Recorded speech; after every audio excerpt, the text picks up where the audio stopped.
religijos kilę reiškia irgi iš žodžio religare. Religare gal irgi, žinot, lotynų kalba reiškia susijungti.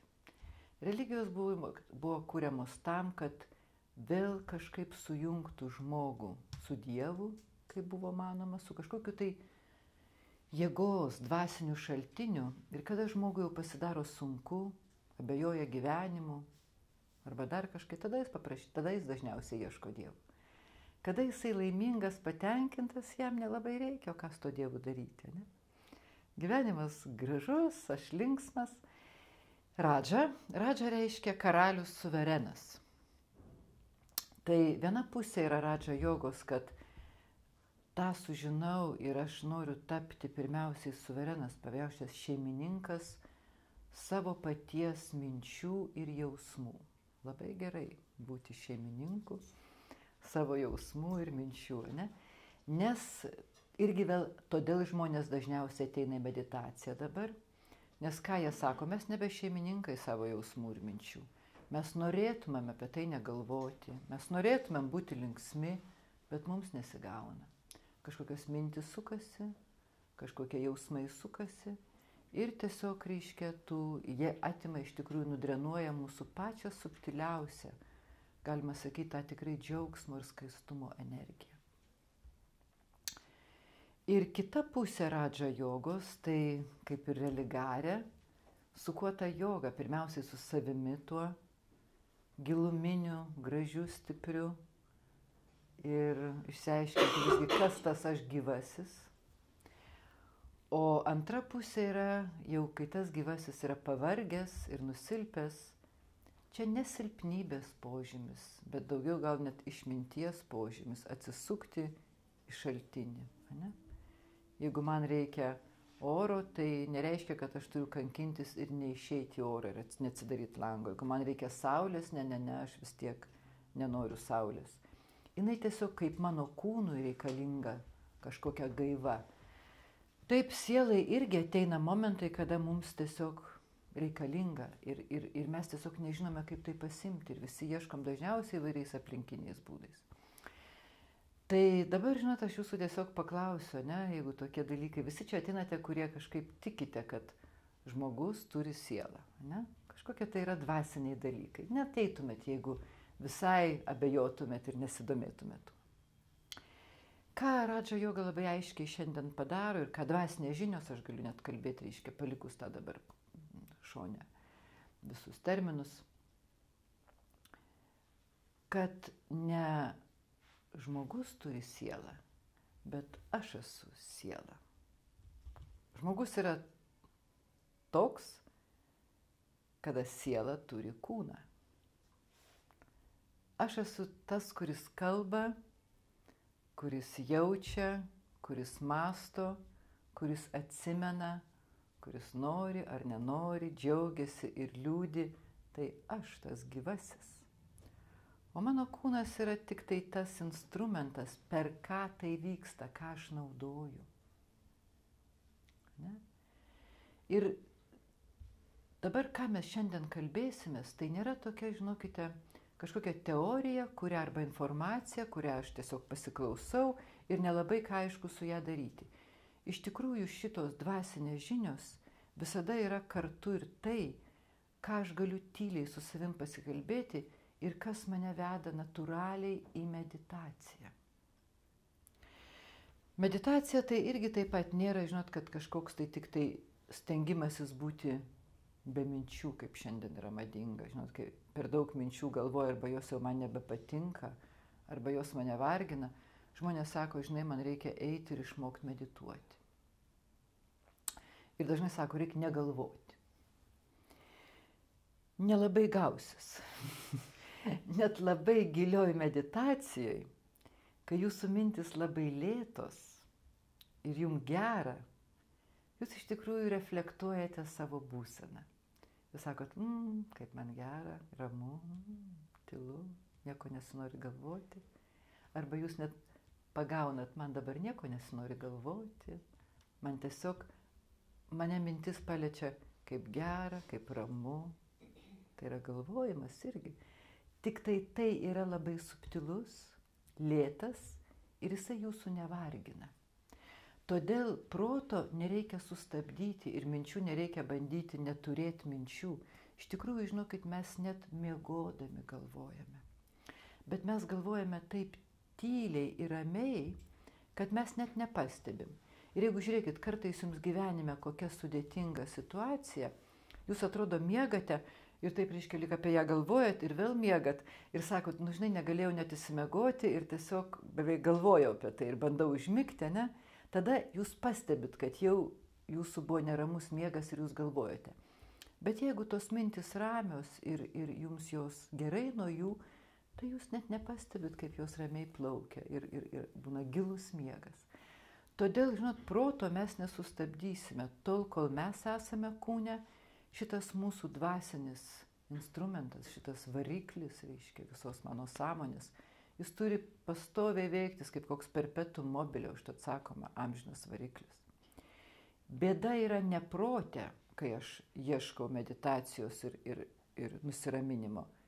Bėda atsitinka jo turinys, kad jo minčių turinys, minčių pobūdis nebeduoda man ramybės. Su protu viskas tvarkoj, su mintimis jų kokybė tokia, kuri jau man pradeda liūdėsi kelti, diskomfortą ir taip toliau, ir tada aš galvoju, kad man apskritai reikia negalvoti. Ir todėl ta tikroji senoji klasikinė meditacija, žinote, žmonės anksčiau nesimokė meditacijos. Jiems nereikėjo, jie natūraliai išeini, pavyzdžiui, gamtą, ne, ir sakai, o, kokia šiandien graži diena, kokia saulė. Tu reflektuoji ir ta mintis, kuri tau duoda grožį, ramybę, jinai tada yra natūrali beveik meditacija, tau gerai nuo savo minčių. Bet kai tau atsitinka kokia bėda, tu gali nuvažiuoti, arba koks prisirišimas stiprus, tu gali nuvažiuoti kokią nors gražią vietą pasaulyje ir galvoji, kad pabėgsi nuo to, ir tu gali vaikščioti prie vandenyno, bet, žinot, tu nepaimi to, tu vis tiek suki savo mintis. Nes yra prisirišimas, yra kažkokia tai nuoskauda, yra nepaleidimas, yra nesusitaikymas, ir tave tos bangos ir tas dangus visiškai neveikia. Ir tu, nu taip, nieko, bet tau nėra ramybės vis tiek, tu nepaimi iš to ramybę. Reiškia, tada tu pastebi, kad iš tikrųjų tu vidiniai nelaisvas. Todėl meditacijai nereikia tos būtinai gražios aplinkos arba gamtos, reikia atsitraukimo, atsirišimo. Nueiti save tą giluminį, apie kurį mes ir mažiausiai turime žinių, apie tą tikrąjį aš, tą sielą. Ir jeigu aš dabar paklausiu, tai kur, kokia forma sielos, kokioj kūno vietoje jinai sėdi, nu, pasakykit, kaip jūs galvojat, iš jūsų visokių žinių ir patirčių, kur ta siela sėdi, kokios formos. Už kaktos jau buvot užsiėmime. Dažniausiai, tai aš sakau, nebūtume katalikai, širdį atsakymas būna. Sakau, nu gerai, širdį, o šiandien padaro širdies operacijas ir išima jūsų širdį ir įdeda kitą ir jūs atsibundate ir tas pats. Ne kita asmenybė, ne tai, kad ateina pas jūs jūsų artimasis ir sakot, klausyk, kas tu toks ir kas čia vyksta. Ne, jūs tas pats, jums tik reikia adaptuotis. Bet dar nėra tokios operacijos, kad nupjovė galvą ir prisiuvo kitą ir jūs tas pats. Ko gero, jinai nebus įvykdyta. Nes jin labai saugiai sėdi prie geriausio kompiuterio pasaulyje, jūsų smegenų, kur jinai duoda jums visus nurodymus. Nėra geresnio kompiuterio kaip jūsų smegenis. Ir jinai iš tenai pirmiausiai valdo jūsų mintis, o tada jau paskui mintis ateina ir jausmas, ir atmintis, ir prisiminimas, ir kažkokie tai įspūdžiai. Ir viskas paskui jau atrodo nelabai supranti, kas čia vyksta. Tai, žinot, mes tiesiog labai paprastai šiandien pabandykim tiesiog suprasti, kas su mumis kartais vyksta. Nes kai aš suprantu, kas su manim vyksta, tada aš geriausiai galiu savo padėti. Ir aš galiu tada pabūti iš tikrųjų geriausias mokytojas ir patarėjas savo. Kartais gerai, kartais nesimato, kartais visai neblogai ir tada nori, kad ne bet kas tau, su kuo tu pasitiki, arba kuris, žinai, patirties daugiau turi. Bet kas dabar tas, kas sako už kaktos, ne, jūs galite įsivaizduoti, kad tai labai labai mažytis, labai lengvas, tik šviesos taškas. Ir toks mažytis, žinote, senasis žodis, reiškia, indų kalba žodis siela yra atma. Pats mažiausias atomas kūrinijoje. Jis yra net mažesnė už materijos atomą, kurį mes irgi be padidinamų visų stiklų negalim pamatyti. Tai galite įsivaizduoti, kokia subtili yra ta gyvybė ir tikrai neįmanoma su visokiais geriausiais įrengimais ir moksliniais instrumentais jos aptikti, nes jinai yra net nematerialios kilmės, tai dvasinė dimensija. Ir tuo pačiu jinai tokia stipri ir galinga. Įsivaizduojate, viena sekundė šitą atmą sielą palieka jūsų kūną, kažkas atsitinka ir viskas, to kūno nėra ką veikti. Jūs nelaikot jokio lavono pas save pute. Koks bebrangiausias bebūtų žmogus buvęs. Ir jūs tada galvojat, negali būti, kad viskas taip nutrūko. Gal mes kažkur susitiksim. Kažkaip reiškia net liktai žmogaus pasąmonė nesusitaiko ir liktai sako, negali būti, kad viskas taip atsitiktinė ir viskas to baigėsi. Ne? Bet iš tikrųjų giliausi dalykai, ir kurių mes labiausiai siekiame gyvenime, taip pat yra dvasiniai ir taip pat iš tikrųjų nepačiupinėjami ir neįrodomi. Ar jūs galite pačiupinėti meilės stiprumą, arba net pačią meilę? Ir taip visi norit. Ir net vos nežinai, gyvenimo prasmė virsta. Ar jūs galit pačiupinėti ištikimybę? Ar jūs net galit prie ramybės, jūs negalit prisiliesti? Tik jūs galite ją kažkaip atpažinti savimi. Toks pats gyvasis gali atpažinti kito gyvojo kažkiek kokybę, bet jis negali įrodyti, jis negali pasverti. Ir jūs sakysite kažkam, klausyk, ko tu toks neramus, o jis jam atsakys, pati tu nerami, aš visai ramus. Bet jūs jaučiate, sakot, geriau tada nebesakyti, jūs jaučiate, kad, neramus. O ne? Bet jeigu pradėsit ginčytis, tai dar ir susibarsit. Ir to, ko mes siekiam gyvenime, žiūrėkit, net pripažinimas, saugumas, pasitikėjimas, meilė, ne? Pasirūpinimas vienas kitu. Kokios kelionės nueinam ir kokius aplinkinius kelius, kad gauti iš tikrųjų šitą jausmą, kurio negalit net pačiupinėti. Bet siela jį atpažįsta, kada jinai jį turi ir kada jinai jo neturi. Ir čia jinai savęs neapgausi, gali, reiškia, kalbėti kažką. Ir tai reiškia tai, ką mes tiesiog nereikia įrodinėti, tada mūsų visas gyvenimas rodo, kad mes tiesiog esam dvasinės būtybės, jeigu taip susimastytumėm.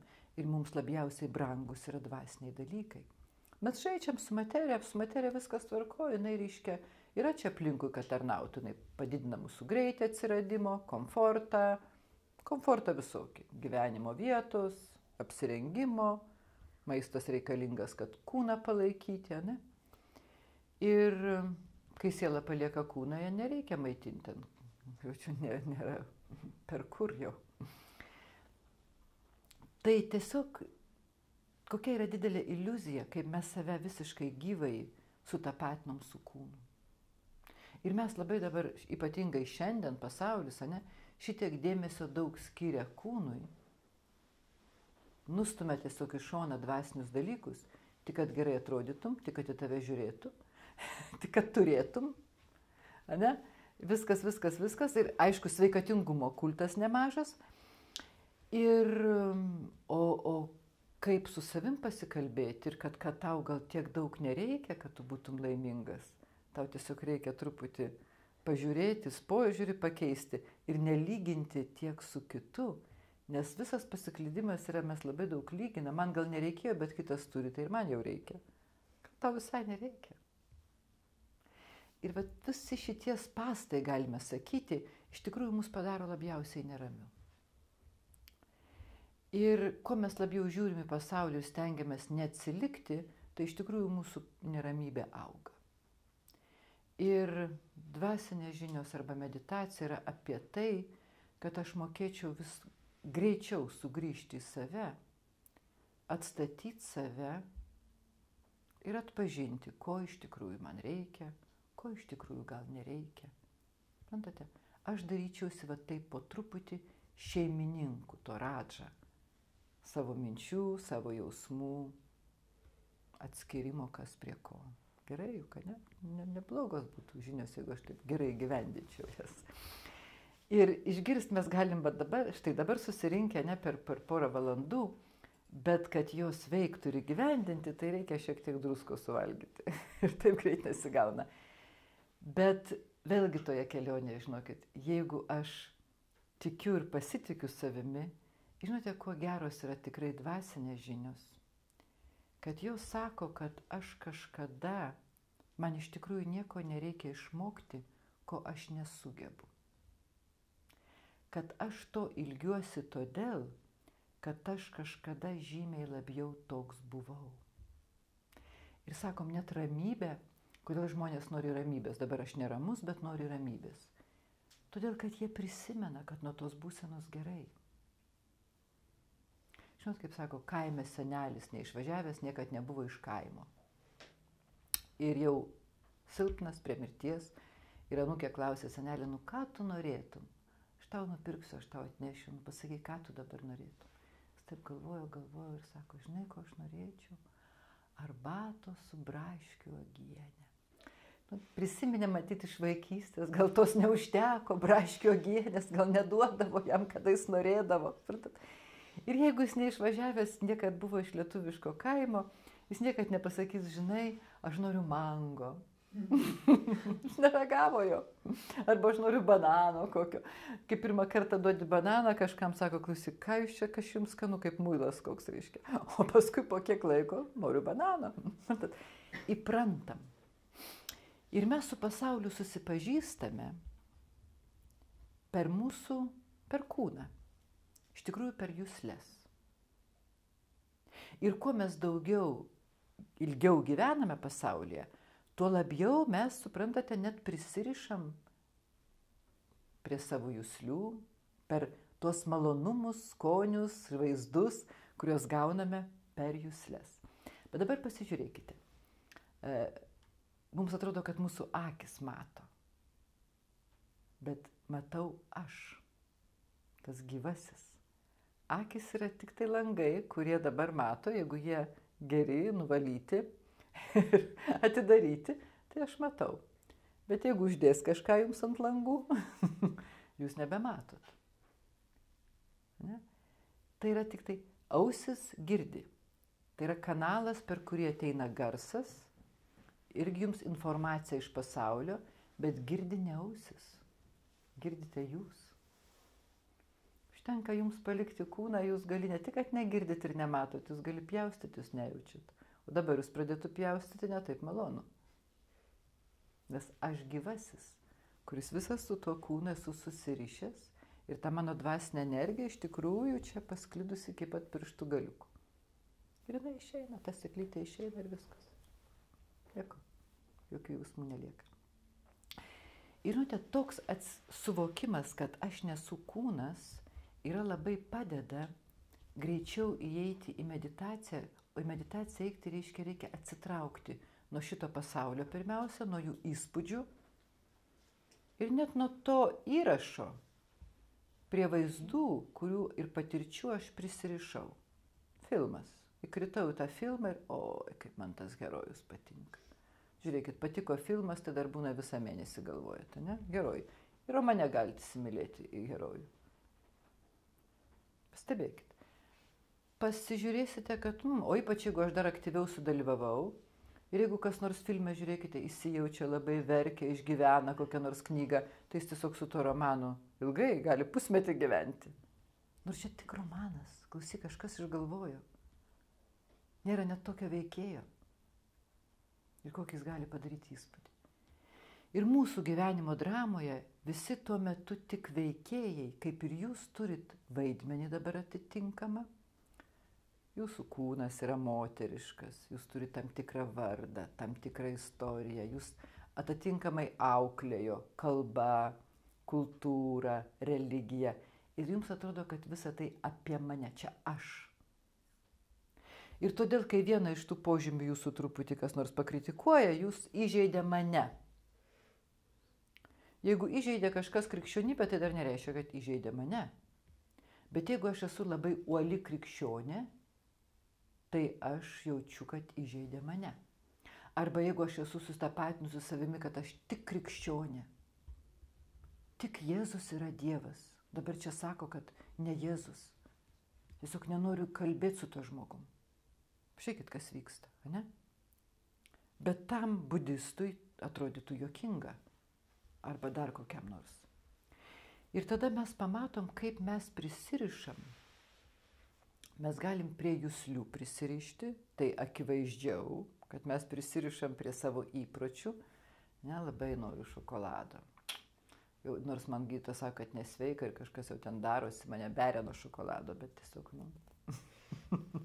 dar bent gabaliuką tada kartais, ne? Ir kurioje vietoje tas visas gerumas iš tikrųjų tik burnoj. Praryju ir viskas baigėsi. Reiškia, tik tas skonio tie receptoriai iš tikrųjų. Kažkodėl yra čia mano tokia silpnybė. Matyt, man kokio saldumo trūksta ir apskritai gal aš kažkada šokolado nebuvau per daug gavusi ir labai norėjau. Kažkas yra, kažko trūksta. Jeigu gerai žinotumėm priežastį, ją truputį pasitvarkius ir to šokolado netaip norisi. Bet nežinom ir arba pakalbėti, klausyk kažką kitą pakeisti, ne? Su juslėm yra aiškiau, o kai mes prisirišam prie savo vaidmens, vaidmuo mums dar labiau atrodo, kad čia esu aš. Mano asmenybė yra būti lietuvė, krikščionė, moterim. Ir šita vieta labai įdomi, ne? Kai mes, jeigu dabar aš pasakysiu, kad siela, žinokit, neturi net lyties. Iš tikrųjų dėsnis yra toks, kad keičiasi beveik kas gimimą. Jūs pabuvot moters vaidmenį, sekantis gimimas bus vyro vaidmenį. Jeigu jūs jį gerai išpildėt ir natūraliai, vėl bus moters vaidmuo, vėl bus vyro vaidmuo. Bet jeigu būna kartais, gali būti taip, kaip sako, kaip ir visoje gamtoje visokie reiškia, žinote, dobilėlis ne 4, o 5 lapelių, ten vėl koks nors reiškia dėl kažkokios priežasties. Tai ir čia taip pat gali būti, ar nutrauktas gyvenimas, ar kažkas nerealizuota, kad siela ateina tiesiog trauką turi kažkokią tai lyčiai tai konkrečiai. Ir jinai gali kartot net. Ir kartais matome, kad ne kažkokia mergaitė, bet labai berniukiška. Arba atvirkščiai, ne? Tiesiog liktai ne savo, liktai ne tai lyčiai turėtų priklausyti, ne? Arba vyras labai būna moteriškas. Tai taip yra, kad jis tiesiog reiškia, tiesiog turi dar įspūdį didelį ir net kūną tą tinkamai truputį. Siela yra ta, kaip žinote, kaip sėkla, kurioje yra visa programa ir kuri iš tikrųjų apsprendžia net kaip vystysis, nulemia ir tą kūną, ir tą vaidmens kelionę. Jeigu mes mokėtumėm pažinti, ne, kai imi sėklas, ne tik skirtingas, bet net tos pačios rūšies, o tengi, kas matos toj sėklytėj nieko. Bet įsivaizduojate, jau joje yra programa, ar tas medis kokiom tai nuleistom šakom, ar aukštom, reiškia, 2 skirtingi medžiai, ar plonesnių kamienų, ar storesnių. Taip, aplinka irgi veiks, į kokią žemę pasodinta, bet dar ir yra ir dominuoja visgi, aplinka truputį keičia, bet dominuoja pačios sėklos programa. Pačios sėklos rūšis. Lygiai taip pat su siela. Ir įsivaizduojate, mes tiek daug dėmesio duodam to vaidmens palaikymui, kas gerai, nes mes norim raiškos, norime, kad mums tas vaidmuo patiktų. Ir mes kartais pametam, išslysta jau mūsų tos turinys to vaidmens. O kas yra tas turinys tos sielos? Kas yra ta kokybė jos? Ne? Yra savybės iš tikrųjų. Yra arba vertybės, arba jau silpnybės. Ir silpnybės tą mūsų net charakterį padaro negražų ir su mumis jau sudėtinga kitiem bendrauti, o stiprybės yra tos giluminės savybės, kurias mes visi pradžioje turėjome. Ir tada gali suprasti, kad visi žmonės broliai, kaip kokia religija sako, sielos yra broliai. Ne tik todėl, kad tie taškeliai iš pažiūros, jeigu čia juos išrikiuotų, arba aš čia dabar galėčiau tiesiog pamatyti fiziškai jūs visas ir visus, tai kas ten būtų, tik tai reiškia šviečiantis taškelis. Ir jis iš tikrųjų šviečiantis yra, kada jūs esat savo tose giluminėse savybėse, toj dvasiniai jėgoj, galima sakyti, nuo kurios jum pačiam gerai. O tai yra jūsų prigimtinė ramybė, skaistumas, jeigu tą savybę jau nelabai net įsivaizduojama, galėsim truputį dar sustot. Meilė, prigimtinė, švari meilė. Ar mokė kas nors gyvenime jūs mylėti, ne? Atsitinka, nereikia, sakai, neaišku, nemokė kaip mylėti. Arba yra, arba nėra. Na, būna. Bet džiaugsmas, išmintis, net galima sakyti, jėga prigimtinė. Visa tai nuo ko man gerai. Džiaugsmas nuo to, kad aš, ne tai, kad man kas nors padovanojo, ką nors, bet džiaugsmas kaip mano tiesiog tai, kad aš esu, kad gyvenu. Ne kaip vaikas, bėga, kad ir jis jų linksma jam. Jeigu nieks jo nieko nedarosi, tiesiog jam linksma, kad jis eina, kad mama vedasi, strikinėja, reiškia. Pažiūri jį, nusišypsa ir jis džiaugiasi. Nieko dar net nedavė. Jo. Paskui mes vis labiau tie mūsų džiaugsmai darosi priklausomi nuo to, ką mes gauname, nes mes vis mažiau jaučiame savo prigimtinį tą giluminį džiaugsmą. Ir todėl mes vis labiau norim pakaitalų, gauti, vienas iš kito. Jeigu nebepavyksta vienas iš kito, tai iš trečio, tai iš aplinkos, tai iš daiktų, nes tartum kažkokia tai stoka pilnatvės. Stoka pasitenkinimo, tuštuma atsiranda. Ir aš dabar pasinaudosiu lenta, kad truputį, vizualiai kartais geriau atmintis. Tai aš nupaištysiu čia labai didelį tašką, Jis iš tikrųjų yra čia 1000 kartų didesnis taškas, negu jūs esat. Negu siela, Ir jinai, kaip kūnas, turi kiek juslių, paprastai sakoma, kokios juslės, žinote, kaip mes pažįstam pasaulį. Ir save išreiškiam į pasaulį, Mes kažkas kalba, mes girdim per ausis, bet mes per žodį irgi pasakom kažką, tai liečiam, susipažįstam, skonis, taip, ir kvapas. 5 pagrindinės juslės. Ir jos yra būtent mums susipažinimui, kai mes jau ateinam į šį pasaulį ir gaunam kūną, kur mes esam, su kuo bendraujam, koks tas pasaulis. Bet tos nematomi tie dalykai, kurie mums, kai jau jie skauda, tai ir sunkiausia juos pagydyti. Ir tai yra jau dvasiniai instrumentai, arba galima sakyti sielos instrumentai. Yra protas, intelektas arba suvokimas, galite kitaip sakyti. Ir galiu sakyti charakteris lietuviškai, bet iš tikrųjų mes naudojam tokį indišką žodį sanskaros yra, kuris yra daugiau nusako, aš paaiškinsiu, kaip suprasti sanskaras. Bet iš tikrųjų galima sakyti jau, kas tos sanskaros arba tas charakteris, iš tikrųjų jis įvyksta man nepagalvojus, automatiškai. Vienas greitai reaguoja, supyksta, labai toks emocionalus. Kitas, jeigu jam pasakai, ką nors, nutyla ir tyli ir į save eina toks, tai sako introvertas ir toks, pasyvus. Ir jis, reiškia, tiesiog jisai natūraliai priema tokį judesį. Jis sako, aš jau tokio charakterio. Kitas greit supyksta, kitas sako, juokiasi. Tiesiog, reiškia, ir vėlgi, vienas šnekus, kitas tylesnis, žinom, visokių charakterio bruožų, taip? Ir ką sako dvasinės žinios? Kad jūs visi atėjote į žemę su labai gerais charakteriais. Ir kai jūs šiandien sakote, toks jau mano charakteris, tai jūs jau jį tą tvirtinate pavargusi charakterį, kuris net nebūtinai šitam gimime, jis jau ten formavosi. Siela yra keliautojas ir jinai gali paimti ir kitą kūną. Jeigu jums tai atrodo labai keista, tiesiog neįtikinėkit savęs, tiesiog duokit erdvės tam dalykui pamatyti. Jūs nebūtinai turit patikėti tuo, ką aš dabar kalbu, bet jūs tiesiog gerai paklausykite. Jūs nuspręsit. Bet jūs tiesiog pabandykite, duokit erdvės savo pamatyti šitaip ir suprast. Ar tai jums atrodo protinga, ar tai galėtų būti. Nes įtikint save nereikia.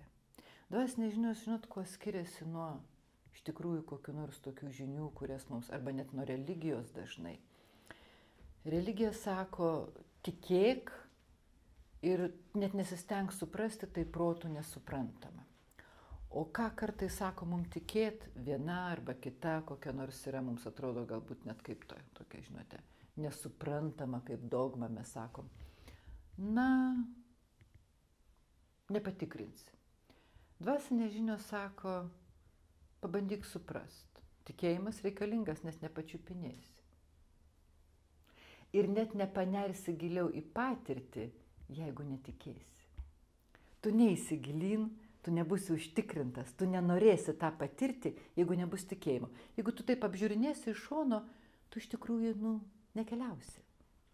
Suprantat, neįmanoma. Bet tu keliauji tam, kaip tik, kad geriau suprastum. Kad tau ta patirtis, suprantate, yra sakoma patirties autoritetas. Patirtis tada tau patvirtina. Ir tada tu sakai, žinai, tu gali netikėti, aš negaliu tau įrodyti, bet aš žinau. Man taip yra. Taip kaip ir gyvenime, ne? Tau gali kas nors sakyti, oi, žinai, toks žmogus toks ir toks, o tu sakysi, ne, jis kitoks. Aš žinau. Aš patyriau. Suprantat? Todėl ir čia mes šitų instrumentų taip pat negalim pačiupinėti, bet mes juos galim atpažinti ir suprasti. Ir štai protas, kuo skiriasi dabar, aš tik pasakysiu. Ne, mūsų, reiškia, protas yra, kaip sakiau, tiesiog kaip sąmonės pastovus veikimas, kuris protas gamina mintis. Ne? Protą visi turim. Nes net mes, kai sakom, kad beprotis, kuris nebegali jau net prisitaikyti aplinkoje ir jis kažkur, tai žinote, visai kitą aplinką uždaromas, jis irgi nėra be proto. Jis yra tiesiog, kas įvyksta, jo suvokimas truputį pažeistas. Arba buvo stiprus įspūdis, arba pervargimas, kad jis, suprantate, tiesiog kažkas įvyko, kad jis nepakėlė ir suvokimas kažką stabdo, suvokimas kažko nepriema. O protas tada vis tiek savo veikia, mintis gamina, kalba. Ir intelektas tai yra neprisiskaitimas, ne taip, kaip mes pasaulyje sakom, intelektualus žmogus. Labai giliai, ką nors tenai, žinote, apmąsto, visą laiką ten intelektualizuoja. Intelektą turi irgi kiekvienas. Tai yra jūsų sielos prigimtinė savybė. Tik tai, kiek jis yra stiprus ir kiek jis yra... Iš tikrųjų, dvasinė prasme mes sakom, kiek jis stiprus ir kiek jis atskiria, kas prie ko, nuovokus. Nereikia net daug knygų priskaityti. Šiandien, jeigu suskaitysite visus šventraščius ir ezoterinę literatūrą, tai, žinote, dvasingumo beveik neliks.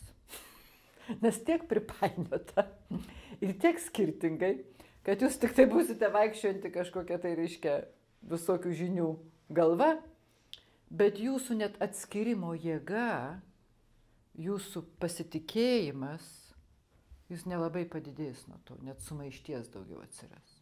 Todėl žinot, kaip su religijotyrininkais yra. Jie gerai žino kažkokį tai šventraštį arba kelis, bet jie patys netiki Dievų dažniausiai ir nepraktikuoja. Jie tik tyria religijas. Nagrinėja religijas. Tai žodžiu, tai ir čia taip panašiai būna. Mes norime, intelektas yra, kaip būdavo kaime, nueina pas kokį senelę, ne, koks nors ten senelis Anzelmas sako, tu žinai, tu taip nebedaryk, jau kas nors labai pyksta, kokioj nors blogoj būsenoj, kokioj depresijai, nors to žodžio nelabai naudodavo, jie tada dabar jisai visi depresijai. Tai žodžiu, tai sako jam, nueik tu pas senelį Anzelmą, geriau pasiklaus patarimo. Ir tau tas senelis Anzelmas sakys, vaikeli, nedaryk taip. Jisai tartum jaučia dvasinius dėsnius. Ne? jo stiprus intelektas, atskirimo suvokimo jėga. Ir žinote, kaip vyksta mūsų galvoj, tai dabar aš jums galiu pademonstruoti truputį. Mintis ateina visokios, ne? Kartais yra tokios mintis, kad geriau niekam nesakyti, nebūna. Taip supyksti, kad, žinot, kai dar vaikas būdavo, aš nusižudysiu ir jie visi verks. O jie žinos tada. Arba aš ten dar visus kaip nors pagazdinsiu, ne? Bet tas momentas ateina, gal atidėsim kitą kartą. Tu supranti, kad tai yra kvailystė ir kad tai yra iš tavo tokios, žinai, ar pykčio, ar inercijos, arba nubaust kažką. Arba dar kokias nors, jau žiūri, fantazuoji, jau galvoji, jau ten gali vos negalvoji keršyti, ar ten vėl galvoji kažką tai. Ir paskui galvoji, nesąmonės kažkokios, žinai, net niekam neverta sakyti. Tai va tas protas kartais kaip laukiniai arkliai. Ir varo jai lanką, suprantate? O intelektas pasako, stop, gal užteks brangioji. Dabar pagalvosim sveikai, gražiai, taip kaip tau gerai nuo to. Stabdyk šitas. Atskiri. Ir jeigu intelektas nusilpsta, tai vad kada ta beprotystė, kada arkliai paleisti kartais ir jis nebežino, kaip stabdyti. Radža jogos ir tuo pačiu dvasinių žinių ir dvasinės, iš tikrųjų dvasinės praktikos, ne kažkokio pakaitalų ir ten, žinai, žaidimų, tikslas turėtų būti iš tikrųjų intelekto stiprinimas. Prantate, todėl ryšys čia yra ir joga, čia netiek svarbu, kokio jūs pozai sėdite. Galite ir lotoso, jeigu jums patogu, galite ant grindų, bet tik tiek, kad sėdėti yra patogiau, jūs daugiau negu stovėti arba gulėti. Gulėti jūs užmigsit arba relaksuosite. Todėl visa budrumo ir net meditacijos yra patartina būsena visgi sėdint. Ir jūs ir dabar, ką klausotės, ne? Jūs klausotės mano žodžių, bet jūs truputį filtruojate. Kuo mažiau lyginate, tuo geriau, tuo jūs labiau paimat, paskui galėsite palyginti. Bet kuo jūs budriau klausote, tai iš tikrųjų jūs tada galite net jau ir iškart turėti patirtį.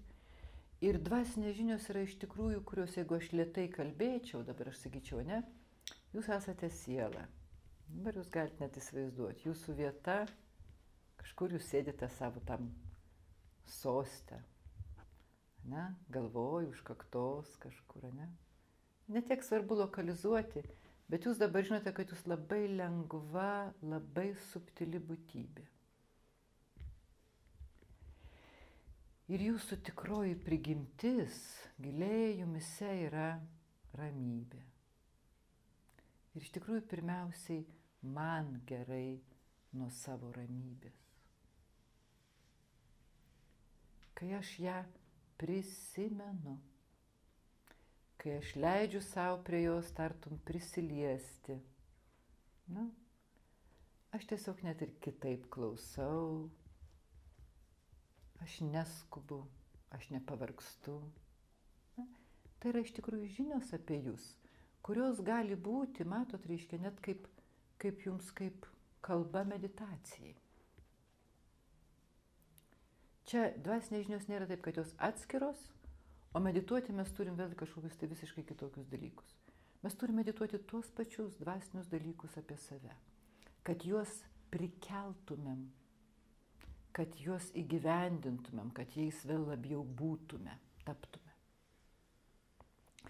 Ir šitą padaro šitas protas kitą kartą laksto, o intelektas sako stop, o dabar pagalvosim apie save. Dabar jūs imat vadeles to laukinio arklio į savo rankas, kelių arklių, ir jūs suvaldote tas mintis ir sako, dar norisi galvoti apie kažką, jūs sakot, stop, tyla, tyla, dabar nieko nespręsiu. Ramybė, palauk, kaip ta mano ramybė atrodo. O jau po to, kai nurimsiu gerai, tada pagalvosiu. Ir tada, žinokite, dažniausiai jau kitokios kokybės atsakas. Jau kitokia kokybė eina negu spontaniškai, kai jūs kas nors truputį įžeidžia, sujaudina, arba dar. Kai jūs nueinate truputį į savo tylos ir ramybės erdvę, jūsų tartum, žinote, tartum matymo amplitudė išsiplečia. Jums aiškiau matosi, jūs neužšoksite, neatsitrenksit į medį. Mūsų mintis kartais kaip atsitrenkimas į kokį medį, kaip smūgiuojame mes net save ir kitą. Tai, aišku, intelektas koks instrumentas, ne? Suvokimas. Ir ką intelektas ką daro, žiūrėkite, ta pati viskas toj pačioj sieloje vyksta, čia ne kažkokiuose lentynose sėdėtų atskirai, viskas čia apie tą patį. Jeigu galima būtų, žinote, pavaizduoti, sakykime, protas, intelektas, charakteris, tai važiuokit, susitinka kažkoks tai gabalas. Ir čia yra ta jūsų sąmonė, kada mes sakome, kiek jūs sąmoningi, kiek jūs valdote šeimininkas visų šitų trijų dalykų. Viskas kartu sieloje ir sąmonė. Ir mes tiesiog dabar, žinote, aiškinamės, tartum atskirai preparuojam, bet visa tai visą laiką veikia beveik kartu. Bet labai gerai suprasti, kas tenai.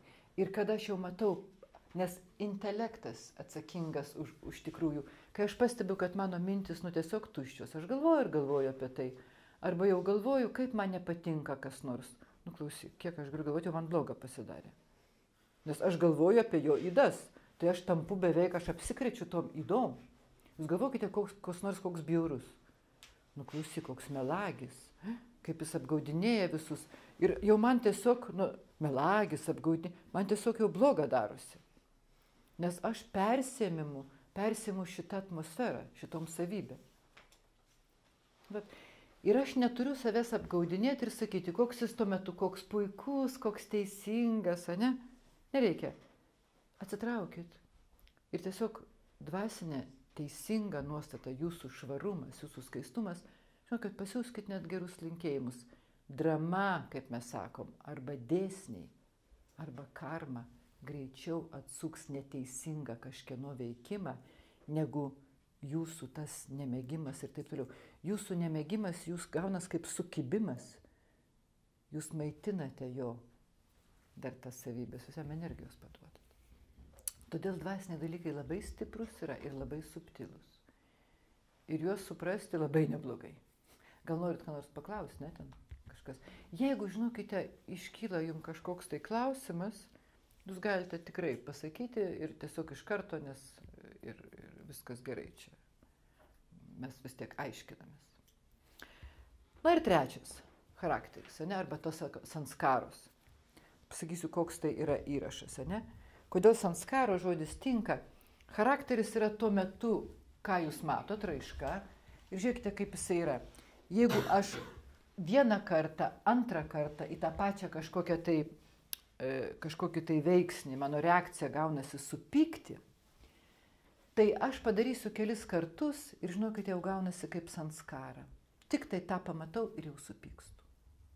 Jau laiko nebėra galvoti apie tai ir net nustebti ir dar pažiūrėti, ar čia verta pykti. Jau pakartotina mintis kaip klišė kokia. Suprantate, pakartotini mano įpročiai galvojimo sukuria mano, galima sakyti, charakterį. Bet sanskara yra žodis platesnis, kodėl reiškia mes naudojam dažnai tą žodį. Gali būti įrašai arba stiprus įspūdžiai net ne iš šito gyvenimo. Tai yra sanskaros, kuris jūs atsinešat. Pavyzdžiui, žiūrėkit, yra žmonės, kurie bijo uždarų patalpų baimę, ne? Arba liftų beveik, reiškia, negali važiuoti liftų, arba aukštumos, arba eini per tiltą ir sakai, o, pažiūrėk, kaip ten gražu, sakai, nerodyk, aš negaliu žiūrėti iš aukštai, man baisu. Ne šiaip sau, tas baisumas, jeigu niekad nebuvo jokios atminties ir patirties sąmonėje, jisai praktiškai neturėtų vietos. Arba buvo išsigandimas, arba iš kažkur aukštai kritote. Ir buvo toks stiprus įspūdis išsigandimo, kad jis išlieka toj pasąmonėj, mes kaip galim sakyti, neaktyvioj sąmonėj. Ir kai situacija panaši kartojasi, jūs sakot, oi ne, nenoriu. Tai vat, sanskaros yra platesnis dalykas, suprantate? Jisai yra ir ko mes nežinome, ir ko mes šitam gyvenime. Pavyzdžiui, mano šeimoje labai visi, jeigu kaip nors negražiai kalbėtų, kažkokius keiksmažodžius naudotų, ne? Tai tas vaikas nejučiom, ką jis irgi, klauso, ir jis pradeda juos. naudoti tos keiksmažodžius. Ir paskui, kai jisai jau paauga ir nori būti mandagus ir kokią nueina gražią draugiją, jis nepajaučia, jei kažkas pastumė ir jis tuoj pat išlekia tie keiksmažodžiai. Jis norėtų, kad jų nebūtų, bet jau yra sanskara. Suprantat? Kaip gali būti net rūkoriaus sanskara arba dar kokia nors, ne čia tau labai dabar reikia, nei ką, bet jis jau ieško, jis jau negali, jau jam pirštą juda, kad susiras cigaretę, nes jis tiesiog sanskara. Nereikia nei kaip pradžioj, kai susinervuoju, arba kai patinko, paskui jau visaip. Tai irgi aišku, ne? Ir dabar dar galiu truputį, kad vizualiai, reiškia, parodyti, jeigu mes dar grįšim prie tų dalykų. Žinote, kaip tą nupaišo, ne? Mums bažnyčioje, ar matosi jums aš trečią akį, ne? Kažkokia. Tai vat suprantat, viskas prasideda nuo minties, mintis. Veiksmas. Jūs praktiškai nepadarysite jokio veiksmo, jeigu prieš tai nebus minties. Ne? Jūs atsikeliat ryte, o pabundat, o rytas turbūt jau ir keliatės. Ne tai, kad nesuprantat, kur esate. Ne? Rytas jau. O jau tiek valandų. Stiklinė vandens, jūs nepaimsite stiklinės vandens, jeigu nebus prieš tai vandens, o būtų gerai atsigerti. Arba neimsite, kad neatsigerti. Suprantat, eina mintis. Veiksmas ir va tada vėl sakom sanskara. Tai jeigu tas mintis ir tas veiksmas pakartojama daug kartų, tą, suprantat, sanskara kaip įsitvirtina. Jūs automatiškai pradedate galvoti. Ir ta sanskara, kuri jums nepatinka, pavyzdžiui, greit supykti, arba greit nuliūsti, arba sakyti, jie visi tokie, aš taip ir maniau, suprantate, nu kažkokia tai jau, kurią jūs pas jūs kaip klišė galvoje, ne? Tai jūs lygiai taip pat turite pradėti nepykti, kad jūs pykstate. Ir vat, norėčiau to nedaryti. Nu ir nebesigauna, jau yra įrašas. Aš turiu pradėti pakeisti mintį ir aš turiu patikėti, kad jinai man gera ir teisinga. Pasąmonės, jūs sąmonę galite trumpai apgauti, bet pasąmonės neapgausite. Jinai, aš dvasinės žinias noriu suprasti, o ne kartoti kažkokį abrakadabrą, kurį man liepia. Jeigu jūs kartosite tik abrakadabrą, kurią jums liepti, tai jinai ilgai jūsų nemaitins. Trumpam.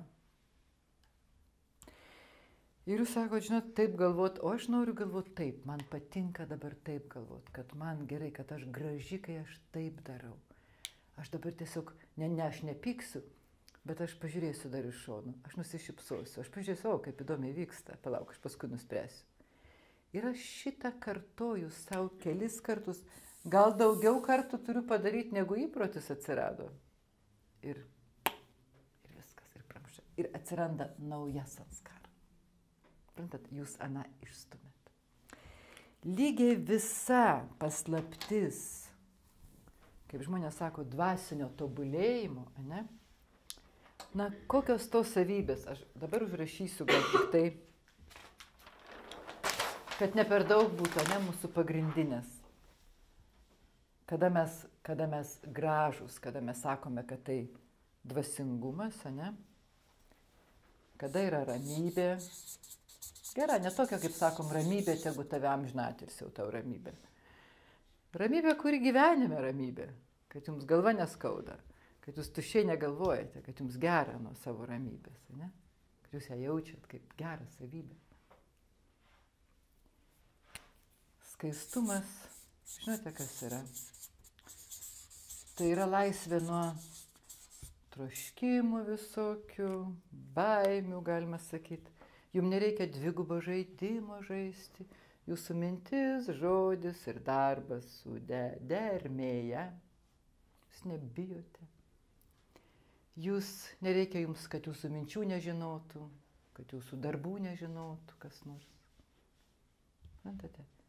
Jūs, kaip sako, žinai, kad jeigu peršviestų kažkas jūsų mintis, peršvieskit. Tai yra švara. O pasitikrinkit tokių kriterijų.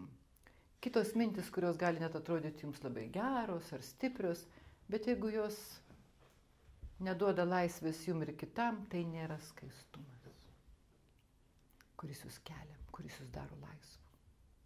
Ir skaistumas, jeigu kažkada, žinote, visose mūsų paskenduolėse ar kur nors, tai pirmiausiai būdavo kūno, ne, kad tu, reiškia, geismus neįsitrauki. Tai skaistumas iš tikrųjų, o kas tai yra geismai, tu pradžiai turi pagalvoti, kad įdomu, noriu, gal nuo manęs priklausys, gal aš turėsiu labiau, gal gausiu ką nors, tengi visko, negalvoju, kad mikrosekundės lekia, bet ten yra mintis.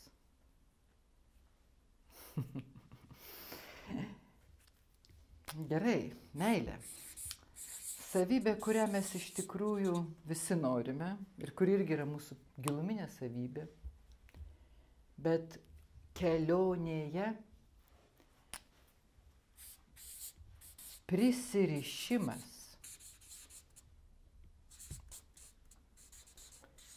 ir ego,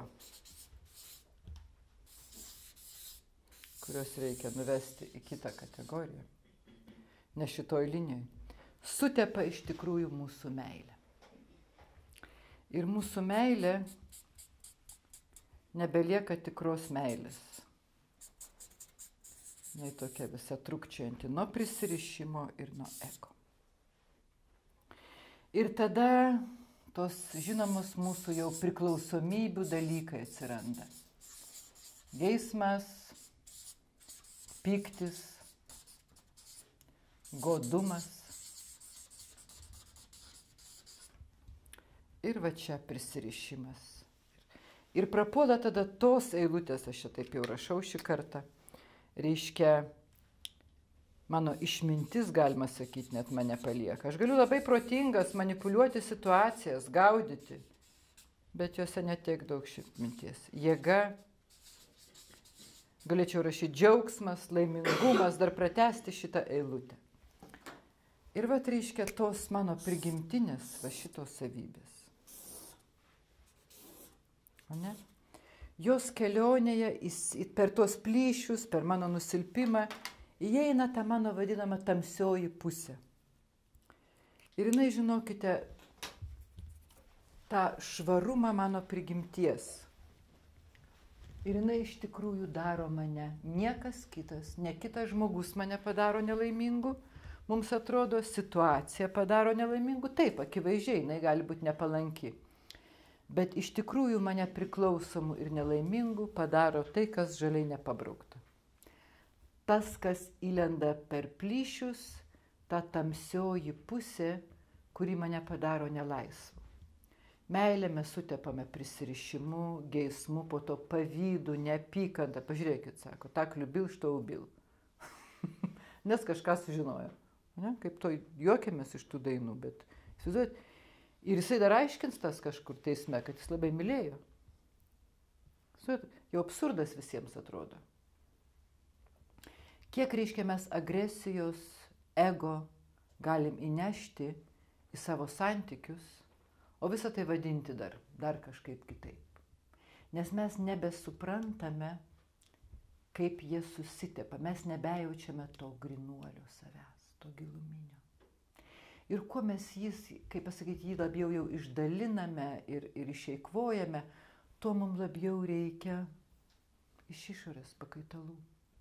Nes mes iš savęs nejaučiam meilės, iš savęs nejaučiam pilnatvės, reikia, kad mus kitas užpildytų.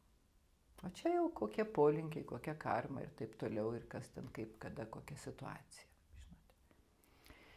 Tai štai, ką labai svarbu atskirti ir suvokti, save, tą giluminį, gražų, stiprų, arba žinot, kaip religija sako, žmogus buvo sukurtas pagal Dievo paveikslą, nesako pagal Dievo ir velnio. Sako, sukurtas buvo pagal Dievo. O paskui jisai nupuolė. Ir tas nupuolimas toksai dramatiškas, tartum jis, reiškia, galėjo nenupulti. Dvasinės žinios sako, jeigu religiniais terminais, tai tu negalėjai nenupulti naudodamasis. Kaip batarėja kokiam radio imtuve, ne? Jeigu jinai yra groja, jinai neprijungta prie šaltinio, pats aparatas, jinai vieną kartą išsibaigia. Jeigu jinai daugkartinė, galima pakrauti ir vėl įdėti. Tai gera žinia, kad mes daugkartinės baterijos. Tik reikia žinoti, kaip save pakrauti. Ir dvasinės žinios palankumas yra tavo dvasingumui. Suprantate? o ne kažkokių tai vien tik ritualų atlikimui. Religija irgi, ne šiaip savo jos buvo sugalvotos, kad žmogui padėtų susijungti su šaltiniu. Ir štai šitoj vietoj, kas yra labai svarbu, ne? Žmonės kažkaip ieško to tobulėjimo, tartum jie turi išmokti, ko nebuvę. Ne? Tapti tobulu. Gal aš iš vis negaliu tapti tobulu. Aš amžinai būsiu netobulas. Aš jau toks sukurtas. Bet kada aš, jeigu suprantu ir galiu patikėti, kad aš iš savo gelmės, iš prigimties, iš kažkur senai, aš tiesiog buvau tobulas. Aš buvau pilnas. Tobulas tai pilnas. Pilnas va šitų savybių, kurios žaliai pabrauktos. Ne? Ir aš dabar galiu, aš tik ne tais būdais dažnai save pasikrovinėju, aplinkui bėgu, žinote. Sakau, suvalgyk raugintų kopūstų ir gausi vitaminų C, ne, kažkokį sudėtingą C geri ir pragraužia skrandį. Reiškia, tai aš imu tokį čia banalų pavyzdį. Bet mes ieškom ramybės, važiuodami toli ir brangiai sumokėdami, sako, klausyk, nueik atsisėsk į ramią vietą ir pasikalbėk su savim. Kietai. Nusiramink. O dabar prisiminsim, ką tu nežinai, nebuvai ramus niekad. Nu dar. Ir čia reikia kantrybės. Tolerancijos savo nekantrybės atžvilgių. Čia prasideda, kada reikia meilės savo. Meilės savo tam gražiam, kurį aš tikrai esu patyręs. Mes norim, kad mums kitas užmestų, komplimentus pasakytų, dar kažką. O savo nereikia taip, ten nepabersi tu šį komplimentų, nepatikėsi. Bet jeigu tu duosi erdvės ir palauksi, tu tikrai nori prisiliesti prie savo tos savybės, tai tartum jūs, suprantate, iš tamsos einate į šviesą. Supykot, nieko tokio. Dabar nereikia, galiu laukti natūraliai, kol tas pyktis praeis, arba dar visiems pasakot, kaip man reikėjo supykti. Tai dar aš pamaitinu jį. Ašgi teisinuosi, nes man pačiam negerai nuo savo pykčio. Bet jeigu kuo greičiau aš padarysiu bent žiūrėk, kaip aš čia supykau, kaip man čia svarbu. Dabar viskai ramiai. Paskui pažiūrėsim, ar verta čia apskritai pykti, man save gadinti. Aš galiu padaryti tam tikrus veiksmus ramiai, kas man netinka. Ir ramiai pasikalbėti, kad man taip netinka. Ir pažiūrėti, kaip aš sutaupau tada savo energiją. Kaip aš save apsaugau. Ir ką aš darau, aš einu, reiškia, tos mūsų dvasinės prigimtinės savybės, galima sakyti, ką mes ir vadina žmonės dvasingumu. Kaip ta dvasinė šviesa, dvasinis grožis. Nuo kurio pirmiausiai gerai kam? Man. Jūs negalite padaryti kitą laimingą, pats būdamas nelaimingas, net nebandykit. Jūs nieko nepadarysit laimingo, pats būdamas nelaimingas.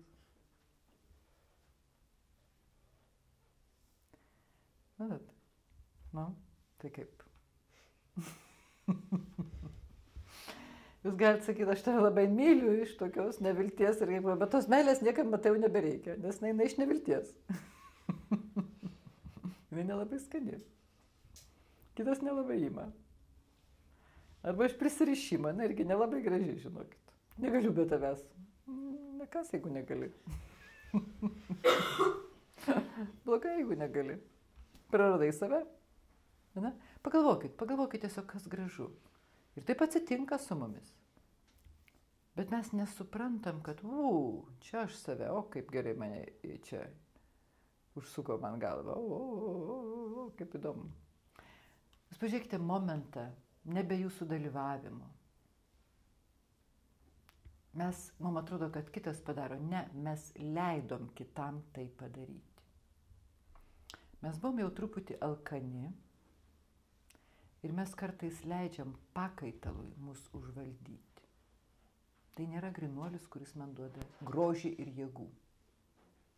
Na, tai kartais pakaitalas. Ir kas yra šiuo atveju meditacija?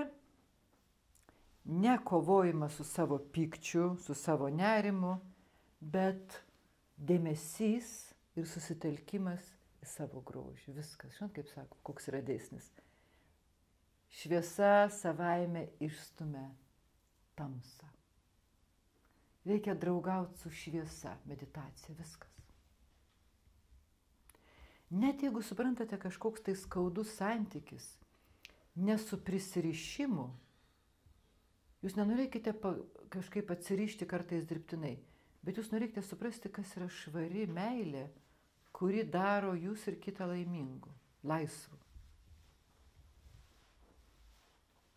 Nes jūsų meilė yra jūs nebenorite tada net savęs mylėti. Jūs prarandat savigarbą. Suprantat?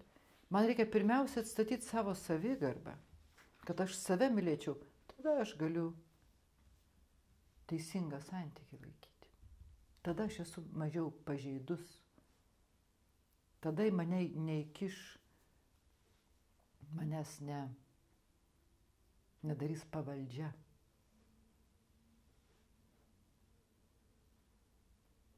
Ar aišku? Ar esate tokią patirtį turėję, kad... Suprantat, tai, ko mums trūko,